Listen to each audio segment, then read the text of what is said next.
Welcome to the International Straight Talk video series on the big emerging markets of the 1990s and beyond.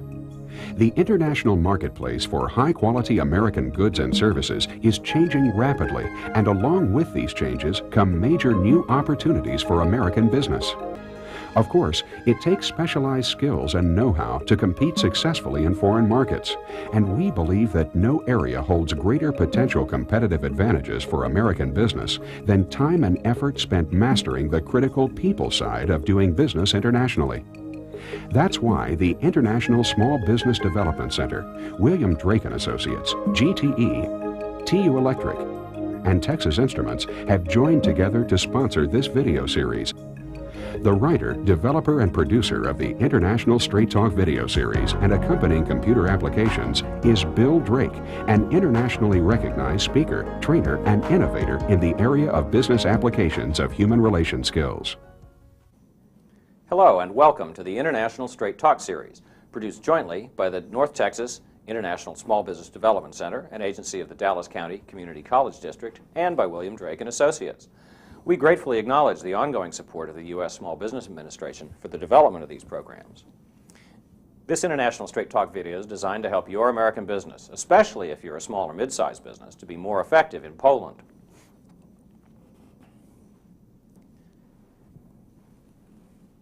Poland is definitely not a third world country buried deep in the bowels of a depressed former communist Eastern Europe, but a 1,000-year-old civilization with great accomplishments in the arts, sciences, medicine, technology, and scholarship.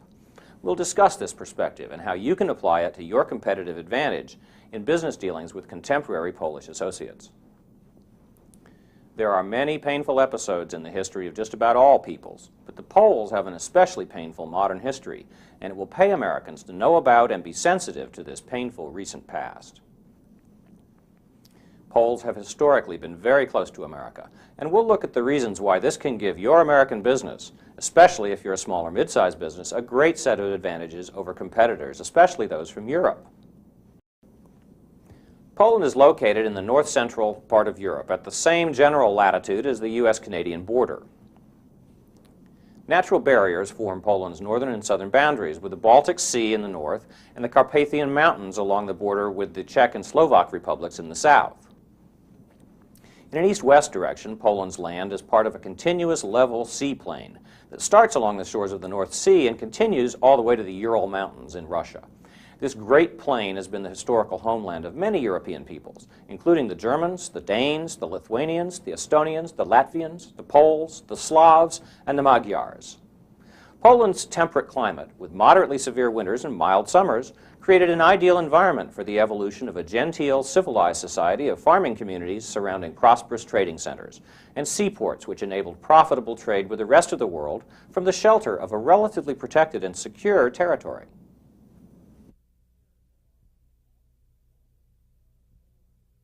I think that Poland is right on the brink of moving forward. They were the first country to really come out of the Depression and in Central and Eastern Europe and to really get their act straight. It is a huge country, and for that reason I think it offers a lot of opportunity, and I don't think you have to be a huge company to enter the market. I think because of the level of where the market is at this point, there are a lot of opportunities though, but nothing's shut out. So whether you're a small business or a large business, the market is opening now. Now is the time, and go in and take a look and see what opportunities do exist for you.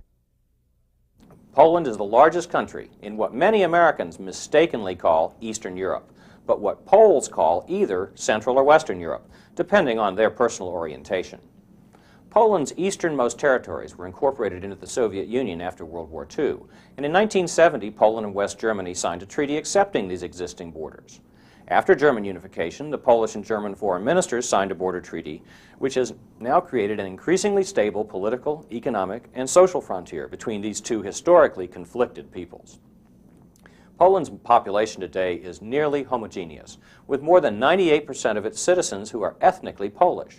But within living memory, large minority populations existed in Poland, as they had for many centuries, and while these minorities are now largely gone, they contributed in large measure to what Poles today consider their national historical heritage.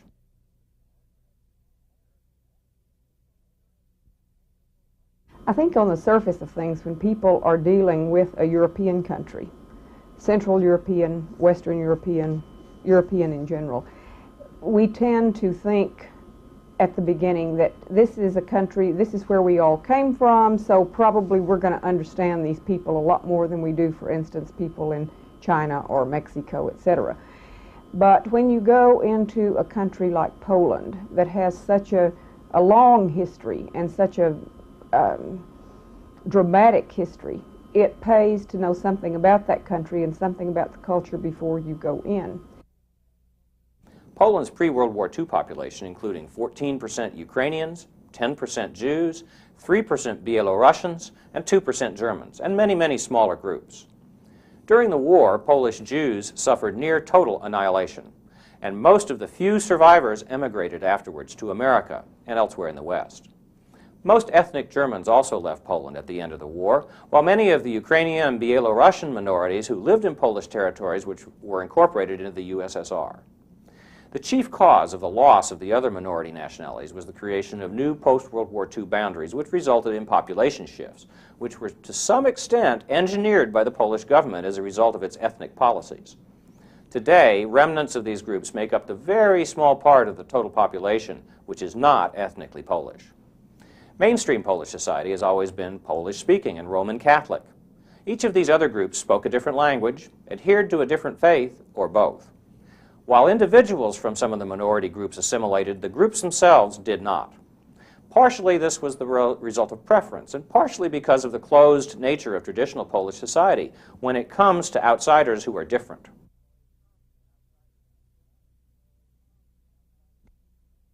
American business people doing business in Poland, if they start off in one small town, they need to realize that if they are successful in that one town, that it'll be quite easy for them to spread their business throughout the country due to Poland's homogeneous structure. There's really not too many ethnic diversions. It would be easy for you to take your product and sell it the same exact way in another town. You don't have to shift your marketing skills. You don't have to shift your selling strategy because of the nature of Polish society.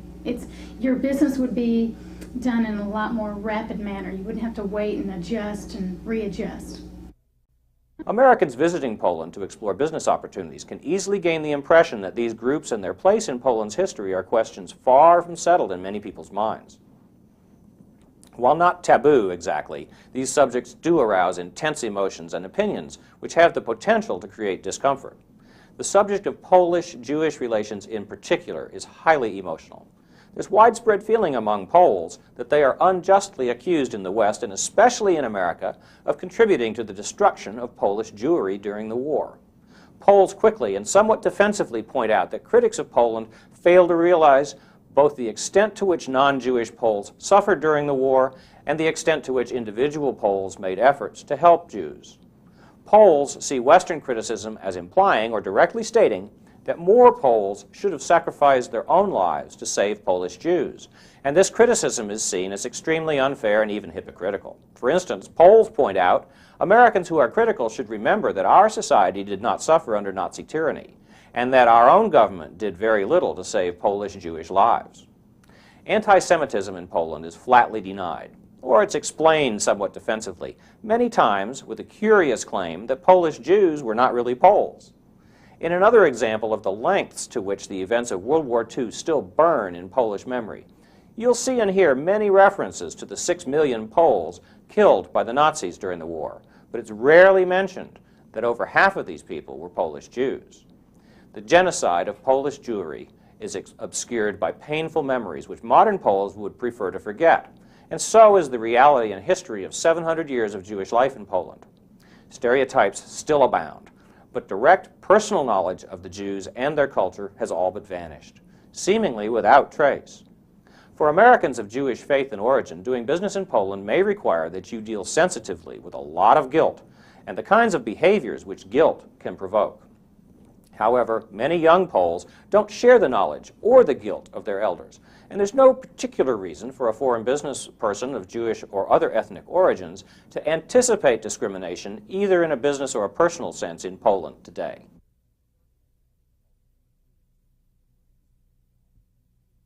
Americans that are doing business in Poland must realize that the tragedies of World War II, be it though 50 years ago, are still fresh in the minds of many Poles.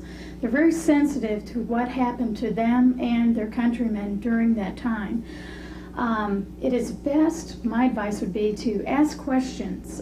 Let the Polish people know that you are interested in their history, in their culture. Don't give your opinion on any matter of whether it be ethnic issues, cultural issues, you know, what happened to them in particular, to that particular person. Don't give your opinion, just ask questions and listen. You can learn a great deal from those people. Other religious traditions have existed in Poland, but Roman Catholicism has always been the faith of almost all Poles. The Catholic religion has flourished in Poland for more than 1,000 years, since approximately 966 AD, and is at the core of Polish civilization. Communist domination of Poland thrust the Church into a new role, but did not successfully limit the religious devotion of the Poles or the Church's ability to draw on that loyalty. And in the new free market environment, the Church is once again flourishing. It's estimated, for instance, that 98% of the population is at least nominally Roman Catholic, and that at least 75% of the people of all ages attend church regularly. Now, these numbers alone suggest it can't be only the older generation which is faithful. Even a casual glance reveals full churches on Sundays and holy days, with people of all ages and from all walks of life. To enter a church on any day of the week is to see a steady stream of people in private devotion. In the countryside, there are many roadside shrines in every village and frequent religious processions. There's an intense devotion to Mary, who is seen as the Queen of Poland. And this is a distinctive trait of Roman Catholicism in Poland, with the Black Madonna as a national symbol. Poles of all ages make the pilgrimage to Jasna Góra Monastery in southern Poland, where the Black Madonna is enshrined. Poles feel a special kinship for Americans, which makes itself felt in personal encounters. This isn't simply the outcome of travel to the U.S. or of previous exposure to Americans, or because of the large Polish population of the U.S. It goes back centuries to the beginnings of the United States. The first Poles to reach America arrived, in fact, at Jamestown on October 1st, 1608.